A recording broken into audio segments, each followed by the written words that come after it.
2021년 5월 26일 수요일 출애굽기 22장 1절로 15절 말씀.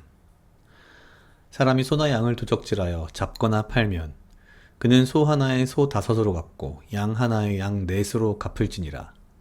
도적이 뚫고 들어옴을 보고 그를 쳐 죽이면 피 흘린 죄가 없으나 해 도진 후이면 피 흘린 죄가 있으리라.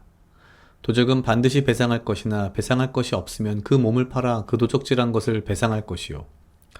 도적질한 것이 살아 그 손에 있으면 소나 나귀나 양을 물어나고 갑절을 배상할지니라.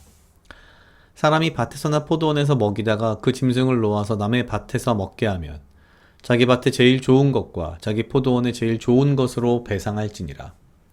불이 나서 가시나무에 미쳐 낫갈이나 거두지 못한 곡식이나 전원을 태우면 불 놓은 자가 반드시 배상할지니라. 사람이 돈이나 물품을 이웃에게 맡겨 지키게 하였다가 그 이웃의 집에서 봉적하였는데 그 도적이 잡히면 갑절을 배상할 것이요. 도적이 잡히지 아니하면 그 집 주인이 재판장 앞에 가서 자기가 그 이웃의 물품에 손댄 여부의 조사를 받을 것이며 어떠한 과실에든지 소에든지 나귀에든지 양에든지 의복에든지 또는 아무 잃은 물건에든지 그것에 대하여 혹이 이르기를 이것이 그것이라 하면 두 편이 재판장 앞에 나갈 것이요. 재판장이 죄 있다고 하는 자가 그 상대편에게 갑절을 배상할지니라. 사람이 나귀나 소나 양이나 다른 짐승을 이웃에게 맡겨 지키게 하였다가 죽거나 상하거나 몰려가도 본 사람이 없으면 두 사람 사이에 맡은 자가 이웃의 것에 손을 대지 아니하였다고 여호와께로 맹세할 것이요. 그 임자는 그대로 믿을 것이며 그 사람은 배상하지 아니하려니와 만일 자기에게서 봉적하였으면 그 임자에게 배상할 것이며 만일 찢겼으면 그것을 가져다가 증거할 것이요 그 찢긴 것에 대하여 배상하지 않을지니라. 만일 이웃에게서 빌어온 것이 그 임자가 함께 있지 아니할 때에 상하거나 죽으면 반드시 배상하려니와 그 임자가 그것과 함께 하였으면 배상하지 않을지며 세낸 것도 세를 위하여 왔은즉 배상하지 않을지니라. 아멘. 오늘 출애굽기 22장 1절로 15절 말씀은 절도에 관한 어떤 그 세부적인 규례들을 말씀하시는 부분입니다. 사실 이렇게 쭉 읽다가 보면은요, 이 말씀을 보면서 이 본문에서 도대체 무엇을 묵상해야 할까라는 생각이 사실 많이 듭니다. 그런데 이제 전체적인 어떤 맥락을 좀 이해하려고 생각을 해본다면 오늘 말씀을 통해서 공통적으로 드러나는 첫 번째는 하나님께서는 도적질에 대해서 굉장히 싫어하신다라는 거죠. 뭐 어찌 보면 하나님께서 우리에게 원하시는 것은 아담과 하와의 그 선악과 사건 이후에 인간은 인간의 땀을 흘린 노동의 대가로 먹고 사는 것이 옳다, 선하다라는 것입니다. 그런데 본인의 땀 흘려 노동한 것이 아닌 도적질로 먹고 사는 것은 아주 심각한 죄로 보시는 거죠. 그리고 그럼에도 불구하고 이 도적질한 사람의 어떤 목숨에 대해서는 또한 인간의 목숨은 모두에게 굉장히 소중하다는 것을 강조하십니다. 예를 들면 2절 도적이 뚫고 들어옴을 보고 그를 쳐 죽이면 피 흘린 죄가 없으나 3절 해돋은 후이면 피 흘린 죄가 있으리라. 그러니까 무슨 뜻이냐면은 밤에는 사실 굉장히 위협이 되고 어둡고 그렇기 때문에 죽여도 괜찮지만 낮에는 죽이지 말라는 거죠. 그냥 쫓아내는 정도면 된다라는 얘기입니다.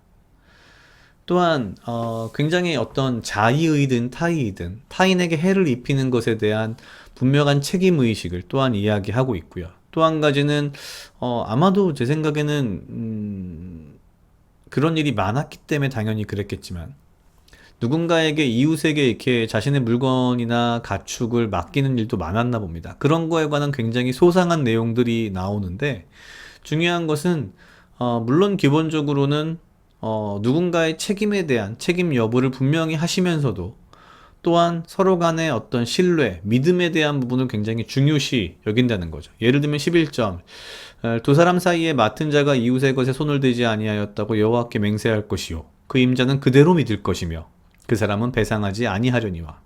그러니까 참 어떻게 보면은 굉장히 뭔가를 이에는 이, 눈에는 눈 이런 식으로 그리고 굉장히 세부적으로 몇 배를 갚고 몇 배를 갚고 이런 식으로 돼 있는 것 같으면서도 이웃 간의 사람 간의 어떤 신뢰와 믿음을 굉장히 중요시하는 그러한 것들을 공통적으로 좀 볼 수 있는 특징이 있는 것 같습니다. 결국 사실 십계명을 이제 자세하게 풀어주시는 과정, 이 내용들을 통해서 본다면 근본적으로 하나님께서는 사람을 얼마나 사랑하시며 사람의 생명을 얼마나 귀하게 여기시는지를 알 수 있을 것 같고요. 또한 하나님께서 우리에게 명령하신 우리가 땀 흘려 일하여 먹는 것에 대해서 우리에게 굉장히 강조하시며 도적질에 대한 그 죄를 굉장히 강하게 우리에게 말씀하신다고 볼 수 있을 것 같습니다. 그럼에도 불구하고 우리는 사람과 사람 간에, 이웃과 이웃 간에 서로 믿음과 신뢰, 즉 내 이웃을 내 몸과 같이 사랑하는 그러한 마음을 가지고 사는 것이 중요하다라는 것을 이 전반적인 내용 가운데에서 말씀하시는 것이 아닌가라는 사실 그런 생각이 좀 들었습니다. 오늘 말씀을 통해서 어떤 적용을 할 수 있을까가 계속 저도 들여다보면서 이런저런 생각들을 많이 해봤는데요. 사실 잘 모르겠습니다. 이런 날도 있는 거죠. 근데, 근본적으로 하나님께서 나를 얼마나 사랑하시는가, 사람에 대해 어떤 마음을 가지고 계시는가를 분명히 알 수 있는 부분이었던 것 같고요. 또한 내 이웃을 내 몸과 같이 하라는 그 말씀이 이 모든 그 규례를 풀어내는 데 있어서 들어있는 것을 보고 나의 삶을, 나의 마음을 다시 한번 되돌아봐야겠다라는 생각을 좀 했습니다. 가끔 우리는 이 현대 사회를 살면서 때로는 너무 각박해진 마음을 가지고 살아가는 경우가 저도 사실 있는 것 같아서 좀 하나님의 말씀대로 내 이웃을 내 몸과 같이 사랑하는 그 마음이 참 이게 말만으로는 쉽지 않은 것이구나라는 걸 오늘 이 아주 세세한 상황적인 모든 어떤 규례를 통해서 알 수 있었던 것 같습니다. 각자 약 2분 정도 묵상하시겠습니다.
다 같이 기도하시겠습니다. 하나님 아버지 감사합니다. 주여 이 하루도 나와 동행하여 주시옵소서. 주님, 나로 하여금 사랑하게 하시옵소서. 아버지여, 나를 해하려 하는 것 또한 무리들로부터 나를 지키고 보호하여 주시며 내가 오직 주님 주시는 지혜와 명철로 이 하루를 살아가고 나에게 필요한 건강과 육체적 강건함을 허락하여 주시옵소서.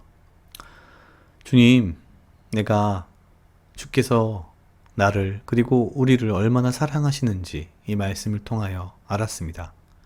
내가 주의 명령대로 내 이웃을 내 몸과 같이 사랑하는 마음으로 매일매일의 삶을 살아갈 수 있도록 주여 인도하여 주시옵소서. 나로 하여금 사랑하게 하시옵소서. 감사합니다. 이 모든 말씀 예수님 이름으로 기도드렸습니다. 아멘.